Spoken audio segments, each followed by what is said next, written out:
तो आज की सेकंड वीडियो में दोस्तों आप सबको वेलकम। तो दोस्तों सुबह ही एक वीडियो आई थी, मतलब कि अभी 11:30 हो रहे हैं और 9:30 बजे भी एक जो है वो वीडियो आई थी। तो ये जो है अब सेकंड वीडियो है। तो दोस्तों काफ़ी ज़्यादा जो है वो मेहनत लगती है।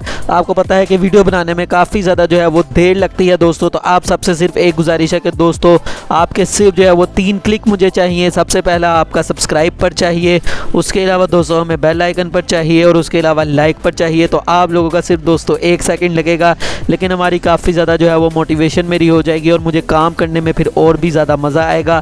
तो भाई आप सबसे जो है वो रिक्वेस्ट है मेरी कि आप जो है वो कर दें। तो पहली न्यूज़ की तरफ बढ़ते हैं। तो दोस्तों जो WWE है दोस्तों, उनका रिसेंट में प्लान था, मतलब जब केन ने अपना डेब्यू किया था तो उनको ग्रीन केन बनाने का जो है वो यहाँ पर इरादा था WWE का। लेकिन उन्होंने कहा कि इस तरह का कभी भी कुछ नहीं होने वाला था, मतलब उनको DX के साथ जो है वो डाला जाना था और ग्रीन केन के नाम से मतलब कि उनको जाना जाना था। तो उन्होंने कहा कि भाई मेरा जो करैक्टर था वो मुझे कभी भी इस चीज़ की इजाज़त नहीं देता था कि मैं ग्रीन केन बनता। मेरा जो बल्कि वो करैक्टर था रेड और जो है वो ब्लैक कलर का, वही जो है वो रहता। और यहाँ पर जो WWE है उन्होंने तो ग्रीन का इशारा दिया था, लेकिन वैसे तो ग्रीन भी कूल लग रहा है, लेकिन उनका जो करैक्टर था वो जाहिर है कि वो एक भूतिया करैक्टर था, तो उसके ऊपर जो है वो नहीं जो है वो सूट करना था। क्योंकि दोस्तों कॉस्ट्यूम का जो है आपको पता है कि काफ़ी ज़्यादा इंपॉर्टेंट रोल होता है किसी भी करैक्टर में। तो मुझे नहीं लगता कि यहाँ पर जो ग्रीन है वो उस तरह से जो है उनके करैक्टर को जो है वो दिखा पाता।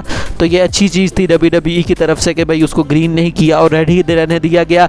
नेक्स्ट स्टोरी की तरफ बढ़ते हैं। तो दोस्तों WWE ने रिसेंटली एक जो है वो पिक्चर लगाई जिसके अंदर उन्होंने जो है मतलब कि शेमस और सोलो सिकोआ को टैग किया हुआ और साथ लिखा हुआ है लिटिल एक्स्ट्रा फॉर। और यहाँ पर जो शेमस है दोस्तों वो अपने जो 10 बीट्स लगाते हैं वो यहाँ लगा रहे हैं। तो दोस्तों यहाँ पर सबसे पहले तो शेमस ने रिप्लाई किया और यहाँ पर उन्होंने लिखा कि eradication of the blood line starts with solo Sikoa. मतलब उन्होंने सीधा दोस्तों यहाँ पर ब्लड लाइन को जो है वो टारगेट कर दिया है। और मुझे लग रहा है कि दोस्तों अब इनकी फ्यूडो में कंटिन्यू होती हुई दिखाई देगी कि स्मैकडाउन में भी इन पर जो है वो अटैक हुआ था। और उसके अलावा सोलो सिकोआ ने भी यहाँ पर जो है वो कह दिया कि भाई मैं तुम्हें देख लूँगा, जब भी मतलब अगली दफ़ा मेरा तुम्हारा आमना सामना हुआ तो मैं तुम्हें देख लूँगा। मतलब दोनों ने एक दूसरे को वार्निंग दे दी है। तो यार ये स्टोरी लाइन काफ़ी ज़्यादा मज़ा आएगा इसको देखने में। नेक्स्ट दोस्तों एक सैड स्टोरी की तरफ बढ़ते हैं। तो दोस्तों केविन नैश जो कि हमें पता है WWE हॉल ऑफ फेमर है, तो दोस्तों इनको जो सन है जो कि सिर्फ 26 साल के थे, तो दोस्तों वो जो है उनकी मतलब डेथ हो गई है। तो ये काफ़ी एक अनफॉर्चुनेट थिंग थी। नेक्स्ट दोस्तों अब हम बात करते हैं दी अंडरटेकर और जॉन सीना की। तो दोस्तों हमने इनका मैच देखा था रेसलमेनिया 34 में और भाई क्या ही वाहियात किस्म का मैच था। सिर्फ 4 से 5 मिनट, मतलब इतने बड़े ये दो लेजेंड रह चुके हैं WWE में। तो मुझे नहीं लगता था कि इनका मैच इतना जो है वो घटिया किस्म का होना चाहिए था, जिसमें जो है वो बिल्कुल ही वन साइडेड मैच इसको कर दिया गया। तो दोस्तों इसके ऊपर जो दी अंडरटेकर की डॉटर है वो जॉन सीना की फ़ैन है, तो दोस्तों इस पर वो भी जो है वो काफ़ी ज़्यादा सैड थी। और दोस्तों जो अंडरटेकर है उन्होंने खुद जॉन सीना को कहा कि भाई तुम जाके जो है वो मेरी जो है वो बेटी को समझाओ। तो उन्होंने यहाँ पर आके कहा कि हाँ भाई मैंने तुम्हारे बाप को काफ़ी ज़्यादा जो है वो बुरी चीज़ें कही थी। मतलब कि जो रॉज मतलब हमने देखा था कि रेसलमेनिया से पहले जिस तरह से जॉन सीना ने मजबूर किया था टेकर को बुलाने के लिए, तो यहाँ पर जो सीना है उन्होंने उनकी डॉटर को जाके कहा कि मैंने तुम्हारे जो है वो बाप के बारे में काफ़ी ज़्यादा जो है वो गलत चीज़ें कही थी, तो मैं जो है वो इस चीज़ को डिज़र्व करता था, मतलब मैंने काफ़ी बुरी चीज़ें कही थी। तो मतलब यहाँ पर पता नहीं यार ये सीना का क्या ही बहरहाल करैक्टर है। तो बहरहाल ये एक छोटी सी स्टोरी थी। स्टोरी की तरफ बढ़ते हैं। तो दोस्तों ज़ेब कोल्टर जिनको आप WWE में पहले भी देख चुके हैं, उन्होंने रिसेंटली ब्रे वाइट के ऊपर कमेंट करते हुए कहा, उन्होंने कहा कि विंस मैकमैन को ब्रे वाइट समझ में नहीं आया इसलिए उन्होंने उनको रिलीज़ कर दिया। लेकिन उन्होंने कहा कि अब मुझे लगता है कि ब्रे वाइट का जो फ्यूचर है वो उसके अपने हाथ में है, उसकी किस्मत उसके अपने हाथ में है और वो खुद चाहे तो इसको बिगाड़ भी सकता है और चाहे तो इसको सही भी कर सकता है। उन्होंने कहा कि नई मैनेजमेंट है उसने अपना रिटर्न किया है। तो उन्होंने यहाँ पर कहा कि फैंस भी जो है वो इस वक्त काफ़ी ज़्यादा जो है वो इंटरेस्टेड हैं ब्रे वाइट में। तो इस वक्त ब्रे वाइट के पास एक गोल्डन अपॉर्चुनिटी है कि वो अपने आप को किस तरह से जो है वो देख के चलता है और वो कैरी आउट कर पाता है या नहीं कर पाता। तो आपको क्या लगता है कि जो ब्रे वाइट है वो कैरी कर सकते हैं या नहीं? नेक्स्ट स्टोरी की तरफ बढ़ते हैं। तो दोस्तों रिसेंटली कर्ट एंगल ने एक चीज़ जो है वो बताई कि जो ब्रॉक लेसनर है वो WWE में जो टैग टीम चैंपियनशिप है वो कभी क्यों नहीं जीते। तो उन्होंने सीधी तरह कहा कि भाई सबसे पहले तो ये चीज़ ही जो है वो बहुत ज़्यादा एक मुश्किल काम है कि आप ब्रॉक लेसनर के लिए कोई टैग टीम पार्टनर जो है वो ढूंढें। मतलब ब्रॉक लेसनर एक टैग टीम में, ये सोचने में ही बहुत ज़्यादा जो है वो अजीब सा लगता है। और उसके बाद उन्होंने कहा कि चलो अगर आप सोच भी लेते हो किसी बंदे को, आप उनकी टैग टीम में डाल भी देते हो, तो फिर आपको कोई ऐसा बंदा डालना पड़ेगा जो सबसे पहले तो ब्रॉक के साथ जो है वो अच्छा लगे और उसके बाद वो ऐसा बंदा हो जो कि बीटिंग भी ले सके, मतलब हार जाए मैच को। क्योंकि जो ब्रॉक है वो तो कभी भी अपने आप को एक टैग टीम मैच में पिन नहीं नहीं करवाएगा। तो ये काफ़ी एक इंटरेस्टिंग स्टोरी थी। नेक्स्ट जब हम बात करते हैं तो दोस्तों मंडे नाइट रॉ के 30 साल पूरे होने वाले हैं जनवरी में। तो दोस्तों यहाँ पर जो जीरो न्यूज़ है उनकी तरफ से बताया जा रहा है कि काफ़ी ज़्यादा मेजर प्लान्स है WWE के मंडे नाइट रॉ की 30th एनिवर्सरी करने के। और हमें पता है कि जब भी इस तरह की एनिवर्सरीज वगैरह होती हैं तो हमें काफ़ी ज़्यादा जो है लेजेंड्स का भी जो है वो देखने को मिलता है एंगल।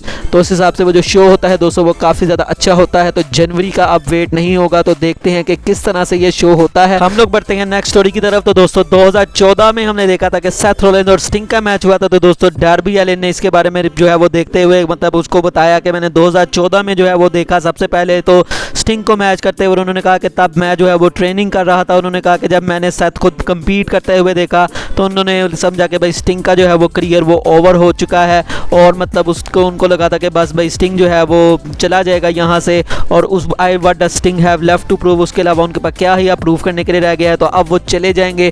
लेकिन दोस्तों किसी ने एक्सपेक्ट नहीं किया था कि वो ही जो है कुछ सालों बाद उनके साथ एक टीम बनाकर चलेंगे।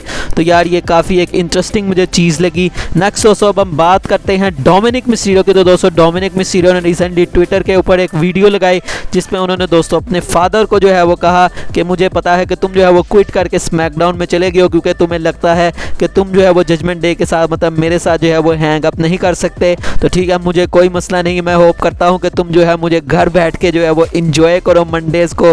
और यहाँ पर उन्होंने एंड पे भूया का भी कहा। तो मतलब यहाँ पर उन्होंने एक मजाक उड़ा दिया है दोस्तों अपने डैड का। नेक्स्ट दोस्तों हम बात करते हैं तो दोस्तों the rock versus Roman Reigns, ये मैच सभी देखना चाहते हैं। तो दोस्तों मिक फॉली ने रिसेंटली इसके बारे में कमेंट करते हुए कहा कि द रॉक जो है वो सबसे ज़्यादा बिजी मैन है मतलब बिजनेस में। और उन्होंने यहाँ पर कहा कि रोमन को जो है वो रेसलमेनिया तक जो है मैच नहीं आना चाहिए, मतलब अपनी चैंपियनशिप नहीं हारनी चाहिए।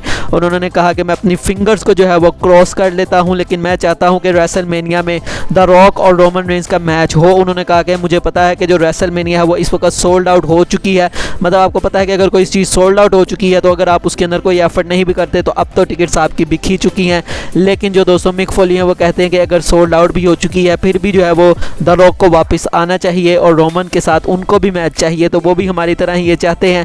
तो यार हम होप करते हैं कि ये मैच जो है हमें देखने को मिले एट रेसलमेनिया 39। आज की फाइनल न्यूज़ की तरफ बढ़ते हैं। तो दोस्तों रिसेंटली बॉबी लैशली ने भी द रॉक के साथ मैच करने के लिए मतलब एक ख्वाहिश का इजहार किया। उन्होंने कहा कि हमेशा ही जो है वो बड़े नाम रहेंगे जो कि बिजनेस में है जिनके साथ मैं मैच लड़ना चाहता हूँ। उन्होंने कहा कि द रॉक के साथ जो मैच है वो हमेशा ही एक ह्यूज और आइकॉनिक होगा क्योंकि वो एक काफ़ी बड़ा जो है वो फिगर है। उन्होंने कहा ब्रॉक के साथ भी मेरा मैच है जो कि हमेशा से ही एक बड़ा मैच माना जाता है। लेकिन उन्होंने कहा कि अगर जब भी आप द रॉक मतलब के बिग मैचेस की बात करते हैं तो मुझे जो है यहाँ पर द रॉक के साथ भी जो है वो करना पड़ेगा मैच क्योंकि हमें पता है कि सबको ही जो है वो बड़े मैचेस चाहिए होते हैं।